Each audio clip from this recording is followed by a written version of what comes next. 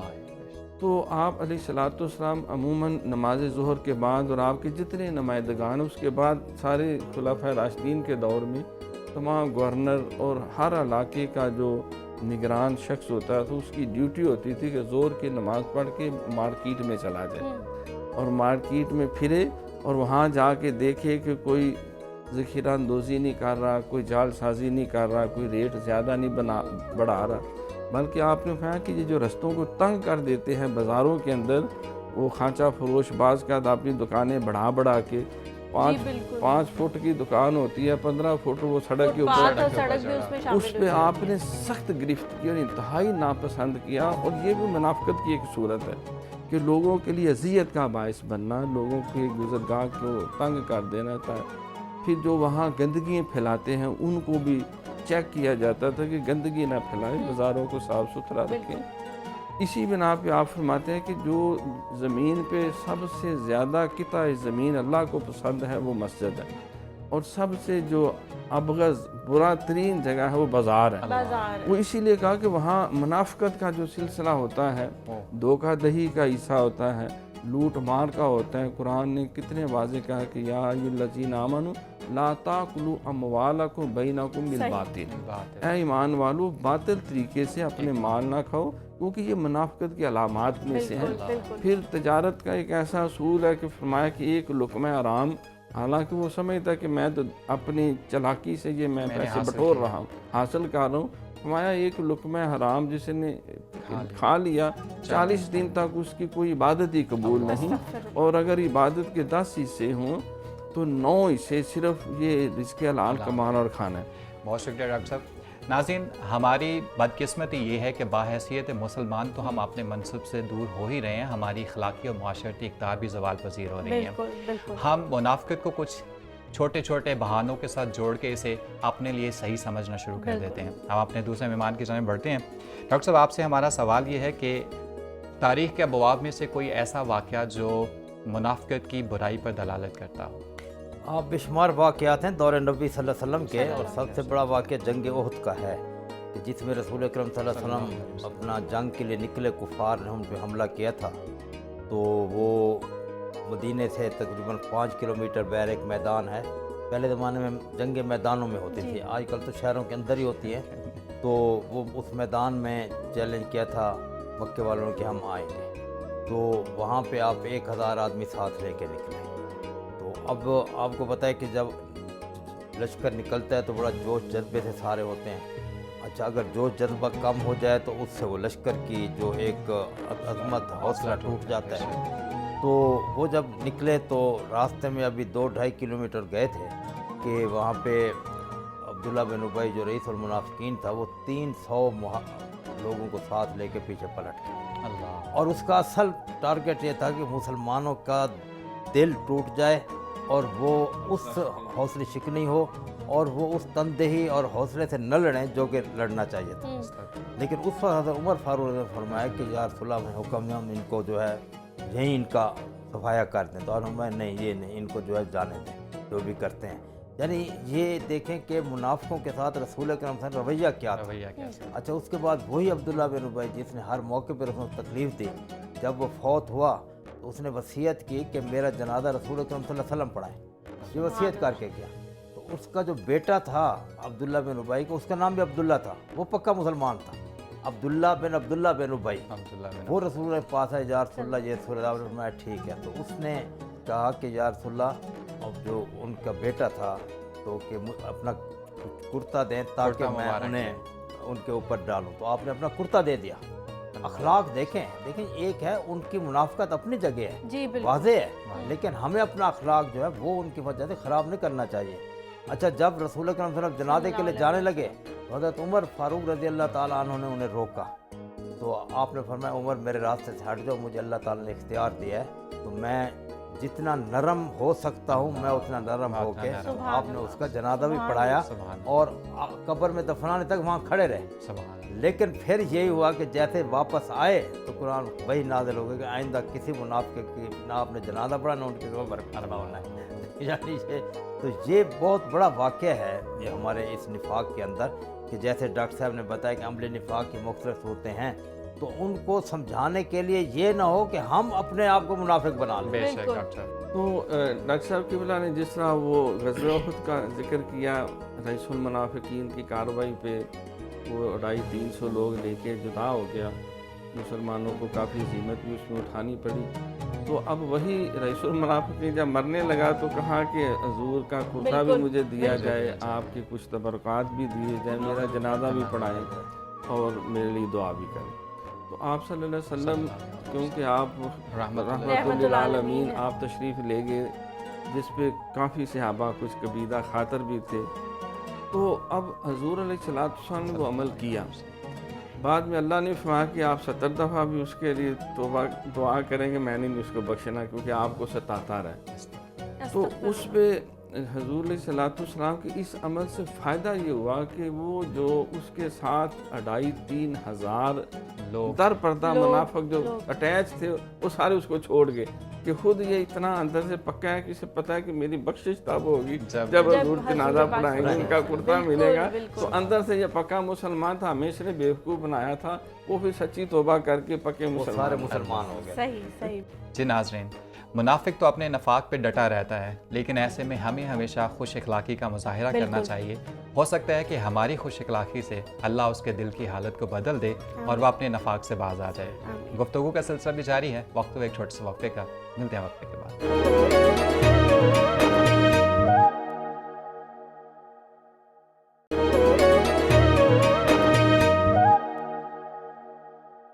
جی ناظرین، وقفے کے بعد ایک بار پھر آپ لوگوں کو سحری کی اس خصوصی ٹرانسمیشن میں خوش آمدید کہتے ہیں۔ عمران، بالکل آخری لمحات ہیں ہماری سحری کے، تو میں جلدی سے ڈاکٹر صاحب آپ کی طرف آنا چاہوں گی۔ مجھے بتائیں کہ اللہ تعالیٰ نے بہت صراحت سے بیان کیا ہے کہ اسے ہماری بھوک پیاس کی بالکل ضرورت نہیں ہے، اسے ہمارے تقویٰ کی ضرورت ہے۔ یہ سب چیزیں ہمیں معلوم ہوتے ہوئے بھی ہم ان سماجی برائیوں کا شکار کیوں رہتے ہیں؟ کیا ہمارے اخلاق میں کسی قسم کی کمی ہے؟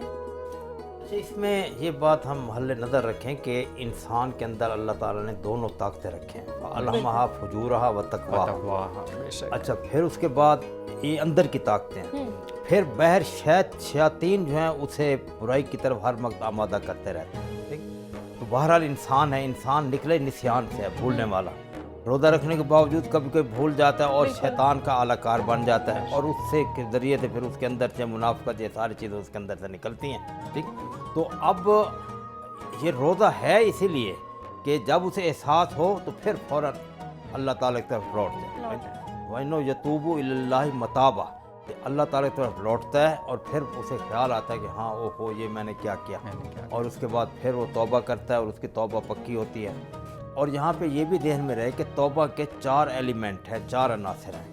ایک، اس کو غلطی سمجھنا، اس پہ ندامت کا اظہار کرنا، اور پھر اس کو آئندہ نہ کرنے کا عہد کرنا، اور چوتھا، اس سے جس کو نقصان پہنچا ہے اس کے نقصان کو پورا کرنے کی کوشش کرنا، عدالت کرنا۔ تو وہ اچھا، ان 4 کے باوجود بھی اگر پھر بھی وہ اس طرف آ جاتا ہے تو اللہ تعالیٰ کا دامن بڑا وسیع ہے۔ بے شک بالکل، اللہ تعالیٰ نے اس لیے روزے رکھے ہیں کہ روزوں کے ذریعے سے اللہ تعالیٰ اس کے گناہ سارے معاف کرتا ہے، لیکن اسے احساس ہو، یہ نہیں کہ کوئی احساس نہیں ہے۔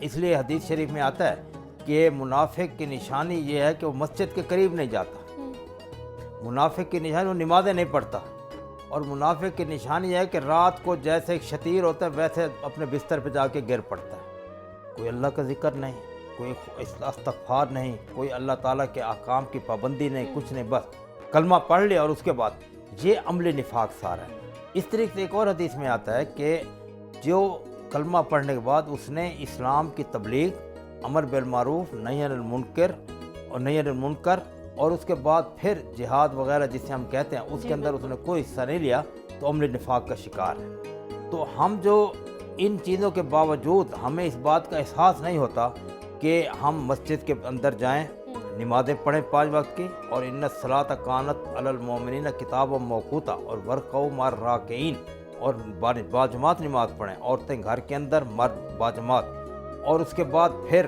لوگوں کو امر بالمعروف نہی عن المنکر جب کریں گے تو پھر ہمیں احساس ہوگا کہ ہم یہ بات غلط کر رہے ہیں. میں نے اسے تو روکا اور میں خود کر رہا ہوں. تو اس لیے آج کل جو یہ وجہ ہو رہی ہے کہ تمام لوگ اس کے اندر مبتلا ہے وہ یہی ہے کہ ہمیں نے امر بالمعروف نہی عن المنکر چھوڑ دیا اور مسجد کے اندر جا کے اللہ تعالیٰ سے دل لگانا چھوڑ دیا. اب مثال کے طور پہ جیسے میں نے آپ کو بتایا کہ جیسے ہی ظہر کا وقت ہوا دکان بند کی, گئے جا کے 2 رکعت پڑھے, پھر آ کے پھر ویسے کام کریں. اب نماز کے جو اثرات ہیں وہ ہمیں دکان پہ نظر آنے چاہیے. اگر نظر نہیں آئے تو پھر تو نماز کسی کام کی نہیں.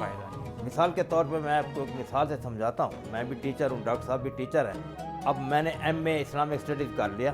اب میں انٹرویو دینے کے لیے جاتا ہوں, وہاں مجھے کچھ بھی نہیں آتا, کیا میں کامیاب ہو جاؤں گا؟ تو یہ نماز جو ہے یہ ایم اے اسلامک اسٹڈیز کی ڈگری ہے, اور اس کے عملی مظاہرہ جو ہے وہ دکان پہ آ کے ہونا ہے. یہ عملی مظاہرہ دفتر میں آ کے ہونا ہے, جہاں میں دفتر میں بیٹھا ہوں, آفیسر ہوں یا کلرک ہوں سارا. تو اب جو عملی مظاہرہ نہیں ہوتا اس کی وجہ سے یہ ساری چیزیں پیدا ہوتے ہیں جو آپ نے بے شک ناظرین, انسان جیسا کہ ڈاکٹر نے بتایا کہ نسیان سے ہے, بھول جاتا ہے, خطا ہو جاتی ہے. تو ایسے میں انسان کو چاہیے کہ وہ اپنے خدا سے امید نہ توڑے, کیونکہ اللہ تعالیٰ فرماتا ہے لا تقنطوا من رحمت اللہ, اللہ کی رحمت سے کبھی مایوس نہ ہو. تو انسان کو چاہیے کہ وہ اس پہ توکل رکھے, اور اس پہ توکل سے ہی وہ انشاءاللہ کامیاب بھی ہو سکتا ہے. ہم اپنے دوسرے مہمان کی جانب بڑھتے ہیں. ڈاکٹر صاحب, جیسا کہ آپ سے ہم نے ایک نیا سیگمنٹ شروع کیا ہے, اور وہ ہے کہ آپ ہمیں قرآن میں مذکور کوئی غذا بتائیں تاکہ ہمارے ناظرین اس سے فائدہ اٹھا سکے. تو آج آپ ہمارے لیے کون سی غذا لے کر آئے؟ ماشاءاللہ یہ بہت ہی مبارک اور مستحسن سیگمنٹ ہے, اس لیے کہ حضور علیہ السلام نے فرمایا کہ جو صحت مند اور توانا مومن ہے وہ کمزور مومن سے بہتر ہے. تو ہے صحت خوشی کی سنہری کلید کہ ہے تندرستوں کو ہر روز عید. ایک شخص جو ہے وہ سرکار کے وہاں مدینہ شریف میں آیا, عرض کی حضور میں بہت ایک ماہر طبیب ہوں, تو مجھے اجازت دیں میں یہاں دکان بنا کے آپ کے صحابہ کی خدمت کروں, میرا روزگار بھی چلے. تو وہ کچھ دن بیٹھا رہا. ایک دن سرکار کے پاس آیا, عرض کی حضور آپ صحابہ سے کہیں میرے سے بھی دوائی لیا کریں, میں تو کتنے دنوں سے بیٹھا کوئی دوائی نہیں مجھ سے لیتا. تو سرکار نے صحابہ سے پوچھا کہ حضور ہم نے دوائی کیا, ہم تو بیمار ہوتے ہی نہیں. آپ نے ہمیں ایسا اصول زندگی دے دیا ہے کہ کھانے لگے ہو تو میدے کو 4 حصوں میں تقسیم کرو, 2 میں خوراک ڈالو, 1 میں پانی ڈالو, چوتھا حصہ سانس لینے کے لیے خالی چھوڑ دو. پھر آپ نے ہمیں ایسی متوازن غذا کا طریقہ سمجھایا ہے. تو اس میں ایک زیتون جو ہے یہ بھی ایک اس کا قرآن پاک میں سورہ تین میں والتین والزیتون وطور سینین کہ قسم ہے انجیر کی, قسم ہے زیتون کی. تو اللہ کریم نے اس درخت کی, اس پودے کی, اس کے پھل کی, اس کے افادیت جو کچھ اس کے اندر اللہ تعالیٰ نے شفائیں رکھی ہیں, غذائیت رکھی ہے, اس میں بہت سارے فائدے رکھے ہیں, ان کے پیش نظر اللہ نے اس کے باقاعدہ قسم کھائی کہ مجھے قسم ہے زیتون کی. تو یہ ایک بطور اچار بھی اس کو بہترین استعمال کرتے ہیں, چٹنی کے طور پہ بھی, مربے کے طور پہ بھی اس کو پکاتے بھی ہیں. اور جب یہ اگر تیار ہو جاتا ہے تو اس کا جو ہے وہ آئل جو ہے, تیل جو ہے, اس میں چکناہٹ جو ہے وہ کم ہوتی ہے. یہ دل کے مریضوں کے لیے, جو موٹاپے کا شکار ہے ان کے لیے یہ بڑا مفید ہوتا ہے. کینسر کے لیے بڑا اچھا ہے, اور یہ جو شوگر کی بیماری ہے اس کے لیے بھی. اور بعض لوگوں کو کنسٹیپیشن کی ایک دائمی مرض ہوتا ہے کہ وہ اکثر اس میں قبض میں مبتلا رہتے ہیں. تو حدیث شریف میں آتا ہے کہ جسمانی معدے کی بیماریوں کی جو جڑ ہے, بنیاد ہے, وہ یہ بیماری ہے قبض کی. اب اس کا علاج یہ حکماء نے کہا کہ اگر نیم گرم دودھ جو ہے اس میں 1 یا 2 چمچ عصبِ منشا جو ہے وہ ملا کے زیتون کا جو آئل کھانے والا ہوتا ہے وہ اگر استعمال کریں تو یہ بیماری جو ہے وہ لاحق نہ ہو رات کو سونے سے پہلے. اسی طرح صبح کے وقت تھوڑی سی.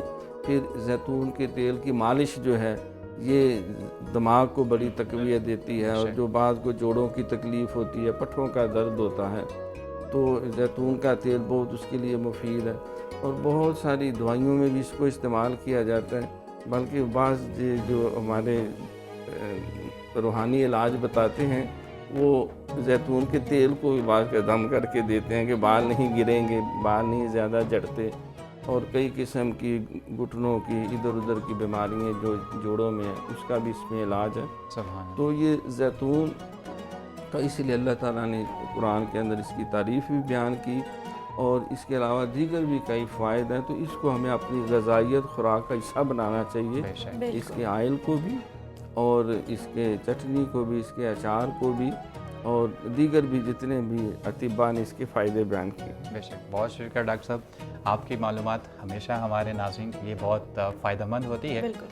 حلیمہ اگر ہم آج کی گفتگو کو سمیٹیں تو ہم اس میں یہ کہہ سکتے ہیں کہ ایک مومن جو ہے اس کا شیبہ منافقت نہیں ہو سکتا. بالکل بالکل. کیونکہ مومن کے ہر لمحہ تخلق و باخلاق اللہ کی صورت میں گزرتا ہے. وہ اپنی زندگی کو اللہ کے اخلاق سے سنوارنے کی کوشش کرتا ہے. اور جو شخص خدا کو راضی کرنا چاہتا ہو، اس کی خوشنودی چاہتا ہو، وہ کبھی بھی دوسروں کو دکھ اور تکلیف نہیں دے سکتا. اللہ سے دعا ہے کہ وہ ہمیں اس منافقت جیسے مرض سے بچائے. آمین. آمین. عمران، اللہ تعالیٰ تو مجھے ایسے لگ رہا ہے ڈاکٹر صاحبان کی باتیں سن کے اور جو بھی میں نے بھی پڑھا ہے اسلام کے بارے میں کہ اللہ تعالیٰ تو بہانے ڈھونڈتا ہے ہمیں معاف کرنے کا. ہم ہی ہیں جو اس کی رحمتیں سمیٹنے سے پیچھے رہ جاتے ہیں. تو اس رمضان ہمیں کوشش کرنی چاہیے کہ ہم اس کی زیادہ سے زیادہ رحمتیں سمیٹ سکیں. ابھی ہمارا آپ سے اجازت لینے کا وقت ہوا جاتا ہے. اجازت دیجیے ہمیں. انشاءاللہ کل آپ لوگوں سے اسی وقت ملاقات ہوگی. تب تک کے لیے مجھے عمران کو دیجیے اجازت. اللہ حافظ. اللہ حافظ.